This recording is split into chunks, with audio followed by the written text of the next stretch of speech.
Hello friend, good afternoon. मैं अमित तिवारी आपके अपने यूट्यूब चैनल में अमित तिवारी क्लासेज में आपको स्वागत करता हूं। और आज एक बार फिर से इंटरमीडिएट फाइनल वालों के लिए, इंटर फाइनल वालों के लिए अगला टॉपिक लेकर आया हूँ, electric intensity of electric field, वैद्युत क्षेत्र की तीव्रता। देखिए, वैद्युत क्षेत्र की तीव्रता को हम इससे रिप्रेजेंट करते हैं, पहले आपको यही बता देते हैं, ठीक है। अब बात आती है कि वैद्युत क्षेत्र की तीव्रता होता क्या है। वैद्युत क्षेत्र की तीव्रता में किसी बिंदु पर, कोई एक बिंदु कंसीडर करते हैं, कोई एक बिंदु मान लेते हैं, लगे परीक्षण आवेश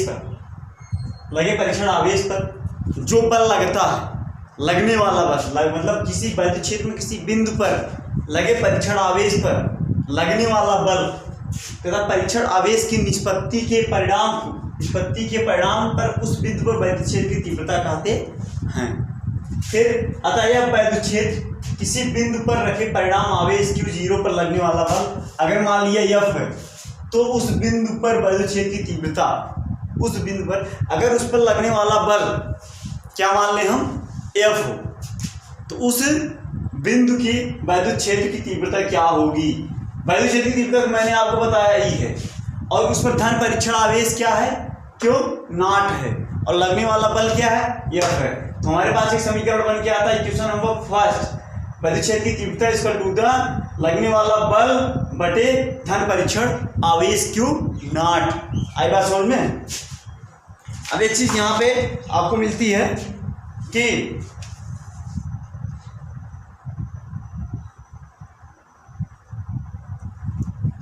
बेटा ये जो वैद्युत क्षेत्र की तीव्रता है E, यह किसकी दिशा में काम करेगी भाई, कुछ न कुछ तो बात यहाँ पे बनेगी। एक चीज अगर अभी हम यहाँ पे क्रॉस दी मल्टीप्लाई करते हैं, अगला इक्वेशन हमको यहाँ मिलता है क्या, F इक्वल टू द, अगर बात करें अगर हम यहाँ पे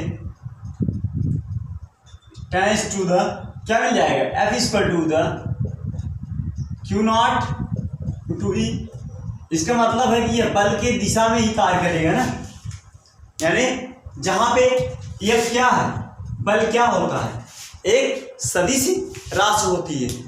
क्यों सदिश राशि होती है, व्हाट इज द फोर्स, बल बराबर क्या होता है, द्रव्यमान गुणा त्वरण, द्रव्यमान गुणा त्वरण। त्वरण क्या है, एक्सीलरेशन क्या है, वेग परिवर्तन की दर को त्वरण कहते हैं। बहुत ज्यादा दूर तक नहीं जाऊंगा, बस आपको बताना है कि बल सदिश राशि क्यों होता है। बल एक सदिश राशि क्यों होता है, क्योंकि उसकी दिशा जो होती है, डायरेक्शन जो होती है, वह फिक्स होती है, ठीक है। वह जो एक ऑपरेटर होता है उसके हाथ में होती है, वह जिस दिशा में जाएगा यानी बल की दिशा उसी डायरेक्शन में फिक्स होगी।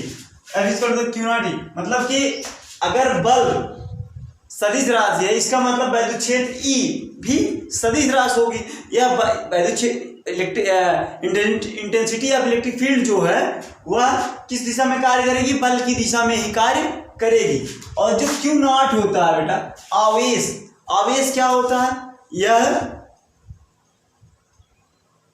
डायरेक्शन लेस होता है, इसकी कोई दिशा ही नहीं होती है, इसलिए क्या है, ये Q0 जो होता है अदिश राशि होता है। इसी से रिलेटेड एक टॉपिक आता है, वैद्युत क्षेत्र के कारण आवेशित कण पर लगने वाला बल।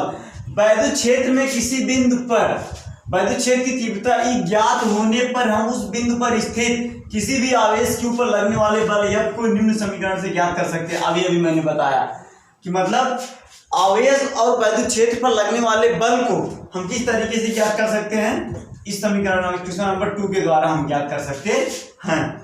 मतलब कि मान लीजिए आप आवेश और वैद्युत क्षेत्र के गुणनफल को, वैद्युत क्षेत्र के गुणनफल को क्या कहते हैं, बल कहते हैं। आई बात समझ में। कैसा बल कहते हैं, कण पर लगने वाला बल। वैद्युत क्षेत्र के कारण, वैद्युत क्षेत्र की तीव्रता के कारण जो आवेशित कण पर बल है वह F होगा, ठीक है। अब इसकी बात कर लेते हैं भैया, वैद्युत क्षेत्र की तीव्रता का मात्रक एवं बीमा।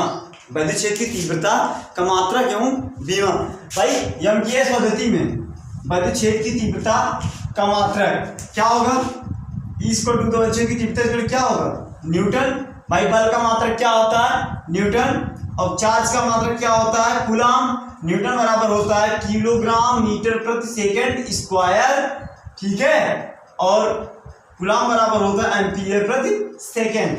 Ampere second. ठीक है, माफ करिएगा। तो इसका मात्रक निकल के आया किलोग्राम मीटर सेकंड माइनस का क्यूब एंड इनवर्स एम्पियर का इनवर्स। आई बात समझ में। अब इसका बीमा निकाल लेते हैं भैया। बल का बीमा क्या होता है? न्यूटन का mLT माइनस 2 और कूलाम का आपके सामने है A इनवर्स। ठीक है, आई बात समझ में। हमारे ख्याल से आपको समझ में आ ही गया होगा।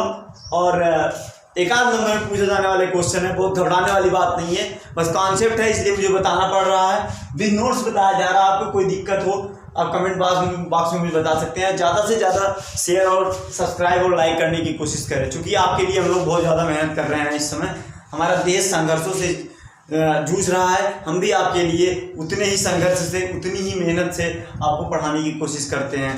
धन्यवाद। That's all. Good afternoon. Bye.